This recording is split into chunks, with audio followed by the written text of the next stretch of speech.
EGM Network.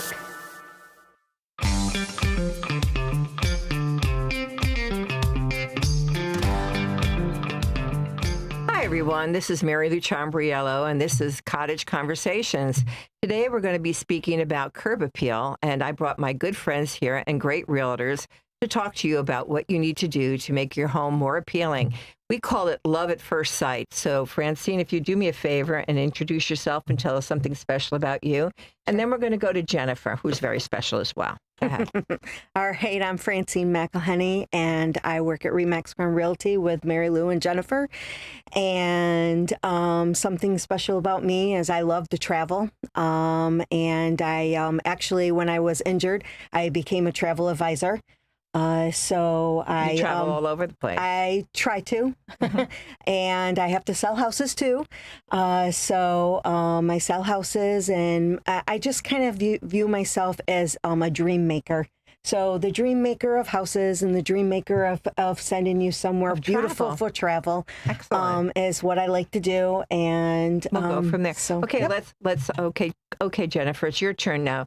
Tell us something special about you. We know you make friends. Okay, we're done with that now. Okay, so go on to something else. My name's Jennifer Arteaga, realtor with Remax Crown Realty.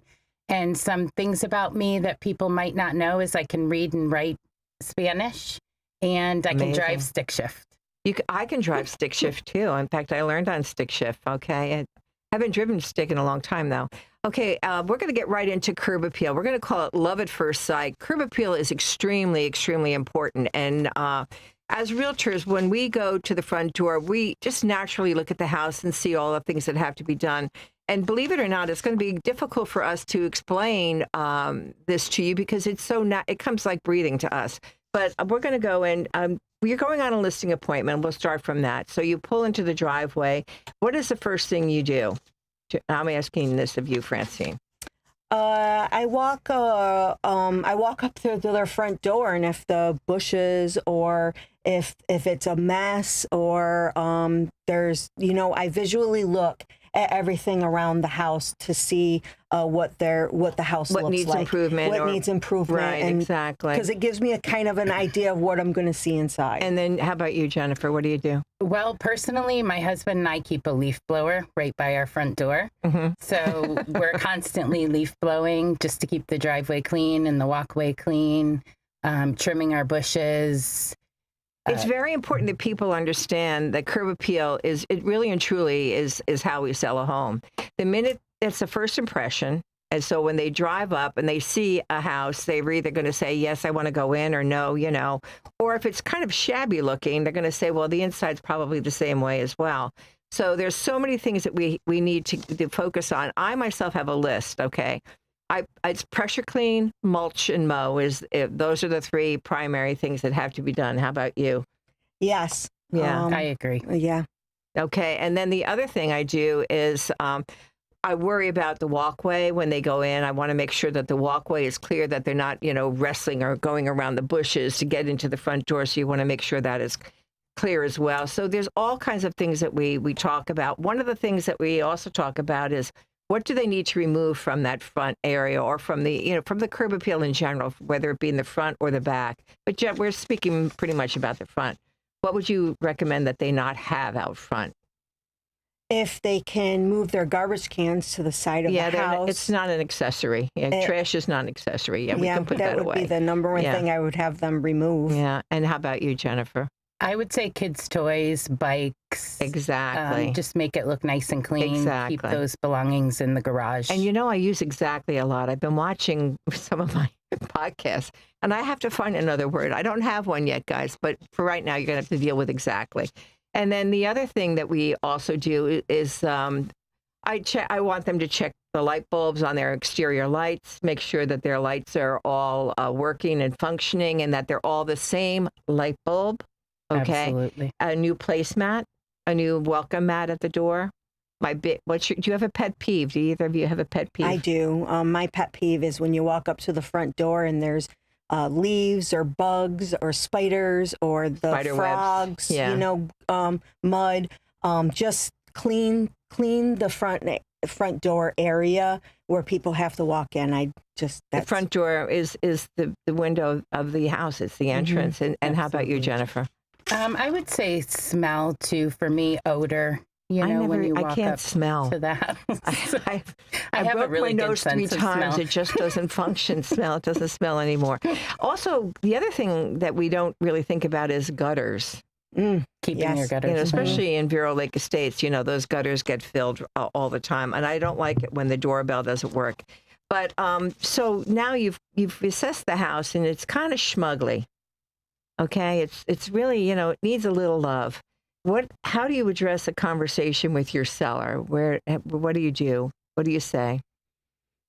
I kind of assess what they're like, and you work on an approach. Make sure that I have an approach. I kind of make sure that they're able to, Well, they're generally if they're my clients, they're not able to do anything. Yeah, well, if they're able to do it, because it might be schmuggly, if new word, if they're not able. So if they're able, then I bring up the conversation that they need to clean up the front, and they should do this and that, and things like that. But if lots they're of not times able, they ask that. Lots of times they help you by saying, "What do we need to do?" Does that happen to you, Jennifer?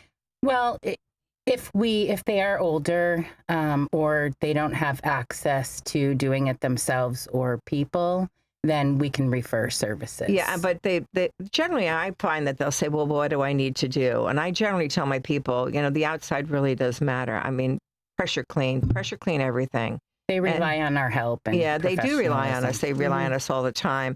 One of the other things I wanted to talk about is washing windows. Okay, my favorite. I hire someone. These are cheap. Let's do a list of cheap projects that cost you nothing but really do add to your curb appeal. What would you suggest? Let's see. Nowadays, they do have a lot of products out there that you just fill the jug and put the hose on, and you can wash your windows.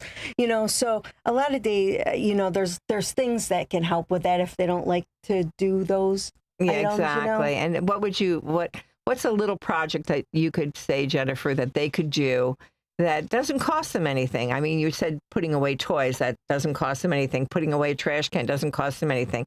Putting away a hose doesn't cost them anything. There's lots of things. So what are a couple of other things that you could think of? Would you paint the front door? I mean, it costs a little bit of time, but it's not really. I would freshen up a little bit. Yeah. Rake the leaves, weed. I saw somebody vacuuming the leaves the other day with a professional vacuum, with one of those big vacuums. I'm going to be doing that. I did that one day with the shop vac. It's a shop vac, yeah. I knew it had a name, but I thought that was kind of cool. I mean, I have a lot of leaves as well. So what other things could we be talking about here? If you were, what about the driveway? Now, a driveway is a sore point for me. I like the driveway always to be, if the people are living in the home, I like the driveway to be empty when we're showing for a couple of reasons. One, because there may not be enough parking and we don't want to emphasize that. I mean, they'll already know anyway. But the other is because you want them to get into the house without going around, whatever they have. Do you have conversations about that? I do. And people always make comments on if the driveways are cracked and everything. They're all cracked. Yeah. Pretty much. Pretty much. They're all cracked. So, that's kind of like a thing. But I think people move past that because it's just the way that they are. Now, you said something to me earlier that I thought was pretty interesting, Francine. You said that before you go out and show, you send your people a list of homes to look at. And then, and you've already made appointments to go show them that property, and they'll call you later that evening and say, what do they say to you? They say, can we take this one off the list? And it's because they drove by and the curb appeal it was awful. And they just don't. And of course, it wasn't your listing. I want to emphasize it wasn't her listing. Okay. Yeah. And I mean, so they'll take houses off the list if they don't like something from the outside. So curb appeal does matter. First impression does make a big difference. You got to think about everything that we do in our life. We take first impressions about it. So, you know, I so and it's the same for your house. So if a lot of people do a lot of stuff inside the house to make it special for the people, but you really need to think about doing the outside as well. And then Jennifer, what are things that, you know, have you ever pulled up to a house and they've overdone the curb appeal? They've got like too many gnomes out there, too many statues, lots of things going on. Have you run into that situation? Because I know have, where, you know, it just looks a little too cluttered, and they always say less is more. Exactly. So looks more appealing from the exterior. And you don't want to be political interior. either. You know, I always tell my people, I don't be political when we're selling our home. Oh, I absolutely agree with that. I've had people, if you have too many plants, I know you love plants, but there are people that really love them and they have a whole bunch of plants around. And it's not attractive. It's not. And a lot of people, though, you're taking about, you know, more than half of your population out to buy that home because they don't want to take care of all them plants. They don't want to weed and they don't want to have all of that. And a lot of times, because you're busy doing stuff to move, you're not taking care of them. And so they do get overgrown and ruggy and stuff like that. So you have to be really mindful of the less is more is the better approach. But none is definitely not the way to go either. Because what do they think when they see nothing done? They think that there's nothing in the house. So they've done nothing everywhere. Everywhere, yeah. So you really don't want to go the opposite way either. You got to have a fine little balance. You probably want to keep maybe the same as what the neighborhood is holding. As far as what your curb appeal should be. Okay, and talk about house numbers and the mailbox for me, Jennifer. Go ahead, because that's big for me. I paint flags. I carry red paint. I paint the mailbox flags. I can't stand a faded mailbox flag. I don't know why. It's just a thing. Okay, but how about for you? I don't know. I've never really thought about the mailbox. Really? Well, now you will. Yeah. Yes. Okay, now I will be paying attention. Yeah. The numbers, if they're faded, if there's not one there, if you can't see the number of the house. That's kind of a thing. I have a house coming up now and I'm missing a 1. So I have to go buy a 1 at Home Depot.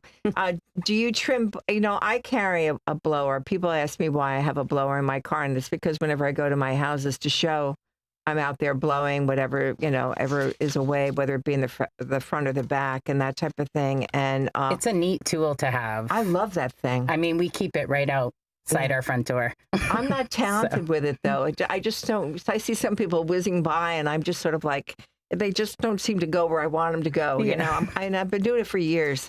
So let's talk about stains on the driveway. Okay. Do you ever get comments about? I'm really oil stains. Yeah, that type of thing. Grease stains. Yeah. We pressure washed our driveway, had it painted with like a textured paint, and it just looks so nice. That's nice and clean. And, was that expensive? We bought a 5-gallon jug. I can't remember what I paid for it. Probably like $130, yeah, somewhere in there. So I mean, it's quite inexpensive to make the driveway look appealing. It does a nice job of freshening up the house, so that when you're leading into the property, that you feel that you've done something nice. When I stage my homes, I do a lot of staging, you know, on the exterior, and I'm a clean freak. I don't apologize. I am a clean freak. But I've now started to pot. I'm using pots now because my bill for planting plants is, you know, usually somewhere around $200. So wow.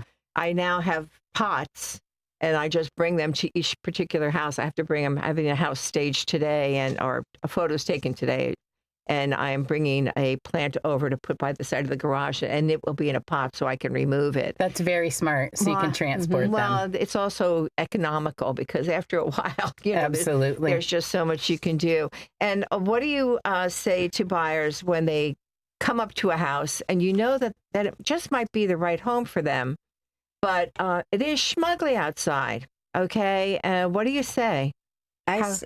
I always encourage my folks to go inside, no matter what it looks like. I try to make them, understand that pictures are deceiving and that they need to go inside and take a look too, because they might really love the inside, and those things that we're mentioning can be fixed. And you mentioned, Jennifer mentioned some economical ways to fixing those things, so they can be fixed. And Jennifer mentioned we can help them out with somebody that can help them fix those things at an economical price. Should I stop now, Jesse?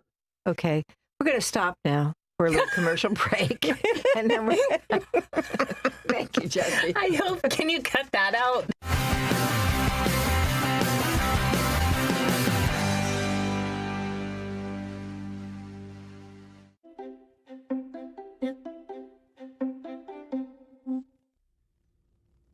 Hi there, Lou Ciambriello again. I have a few tips for you. Those of you that live in Bureau Lake Estates or in Sebastian, you should be getting these on a regular basis. These are my postcards. So I wanted to give you some tips on what you could do with my postcards.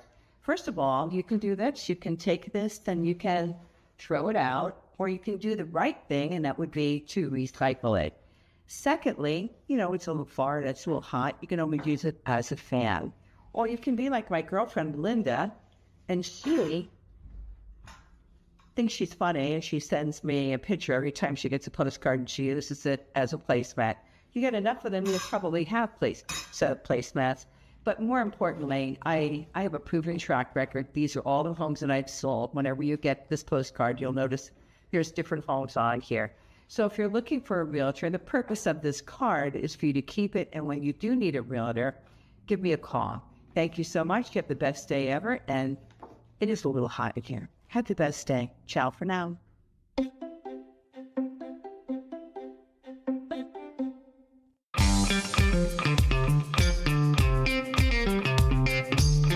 Okay, guys, so let's switch gears for a little bit, and let's talk about a place that you would recommend to people that are new to the area. Would you, I would recommend McKee Gardens because I love going there, and I don't get to go there often enough, but I just love walking through it. And there's another place that I really love too. If I'm having a really, really, really bad day, there's two places I go to, either the beach or to Rock City. And have you been to Rock City? I've been to Rock City. I love Rock City. Rock City is a, for those of you that don't know, what they sell plants. So what do you call it? Nursery. A nursery. It's called a nursery. Okay. And it's on US 1, and just walking in there is just, it just makes my day. It's just, I love it. I love Rock City. Plants make me so happy. Yeah. Well, plants make me happy too, but I don't make them happy. They die.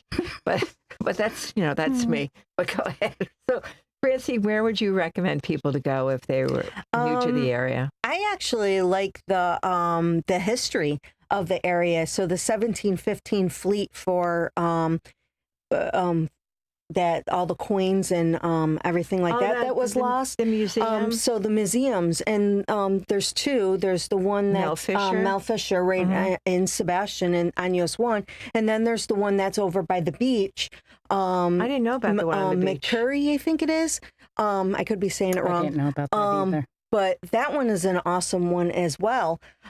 So I think the history of Sebastian that sounds like a lot of fun. Of our county is really, really cool. Yeah, because we're called the Treasure Coast. Why? Because of the treasure. They found treasures on the end of our coast. They still find treasure. Yeah, well, the treasure is here when they buy a house from us. Yes. Okay, so how about you, Jennifer?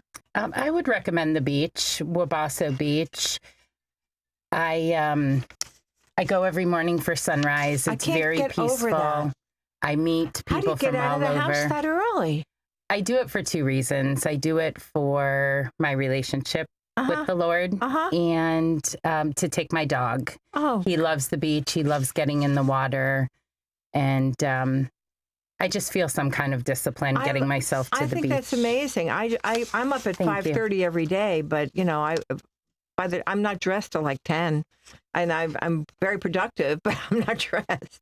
So don't worry, she's dressed now. I have clothing on right now. Yeah, I try to wear clothes out in public. I don't want to scare anyone. But anyway, okay. Realtors have a really sharp eye, and So when we go in, we're going to see things when we go onto the property. We're going to see things that maybe the owner doesn't see, or maybe not even the buyer might see. But the reason I bring that up is because we have a sharp eye, we notice a lot of little things, and all those little things add up to a lot, add up to one big problem. So what do you do when you go in and you notice a lot of little things? Do you send an email? Do you give a checklist? I mean, I have a photographer, and she, I love her. She's amazing. However, she hands me a list to hand to my sellers when we do photos and says, this is what you have to do if you want me to take your photos. Do you have like a list of things that you have that you check off as you go through the property? I know we get a sheet when we go in. Do you have anything like that, Jennifer? I don't really have a checklist. I will jot down what I think needs to be taken care of and see how I can help them achieve that. Mm-hmm. I love to plant, like I said, so sometimes I will even do things like that myself. A pop of color and the coming in is really a big deal because it makes the house feel happy. Pull some weeds for them. I just did that on my listing in Barefoot That's Bay. Every open house is what I do at open houses. I pull weeds. Absolutely. And I brought my leaf blower. Your leaf blower. So I was leaf blowing her driveway. I know. Well, I like a clean driveway. I like a clear path. When you're walking into the house, the bushes should be trimmed. You should not be, navigating and, worrying about things touching you. You don't like cobwebs, Francine. You have a big thing with cobwebs, and that's a big problem here. A broom. Little broom to dust them down, especially if I'm at an open house and I see them. I go through their little closet and see if I can find a broom to get the cobwebs off. Yeah. So, but I don't necessarily have a pre-written checklist because every house is different. Exactly. And the ability of the client that I'm going to is different. So I go over things that I see that maybe they should improve on. I tell them that if there is something that is a pet peeve that is like they know is wrong in their house, that they should get it fixed. And if they need a handyman or something to help them, then I can help them address that.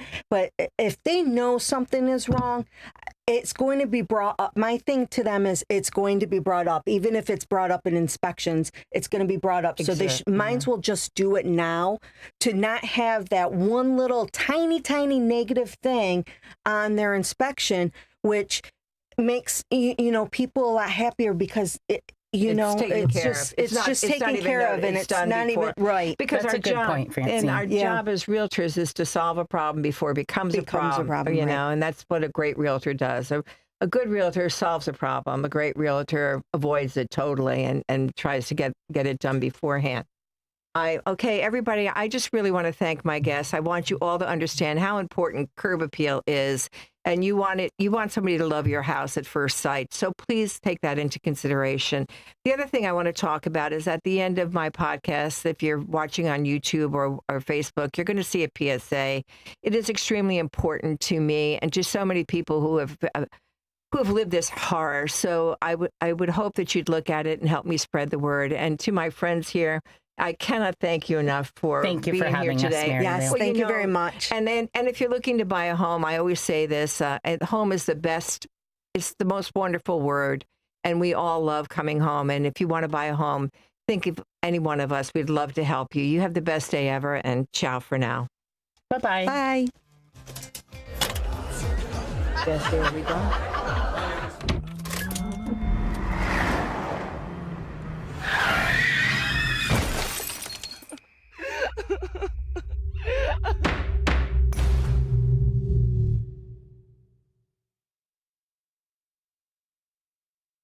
Searching for a pet-friendly home with style? Welcome to 115 Briarcliff Circle in Sebastian, located in Ashbury, a gated community, and the monthly HOA is just $84. Be sure to review pet restrictions for breed and pet size.